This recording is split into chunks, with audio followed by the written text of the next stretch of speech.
রান্নাঘরে রাখা গরম রুটিগুলো হঠাৎ কোথায় হাওয়া হয়ে যাচ্ছে?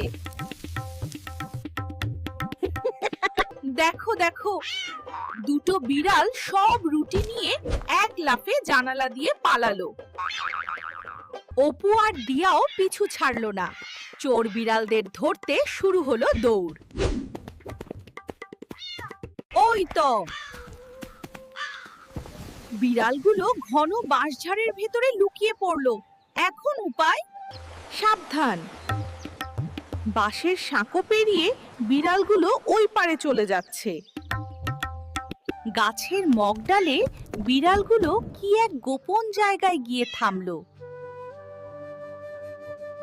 আরে, ওরা তো নিজেদের জন্য নয়, ক্ষুধার্ত ছানাদের জন্যই রুটিগুলো চুরি করেছিল। অপু আর দিয়া বুঝতে পারলো যে ক্ষুধার্তকে সাহায্য করাই সবচেয়ে বড় আনন্দ। ক্ষুধার্ত প্রাণীকে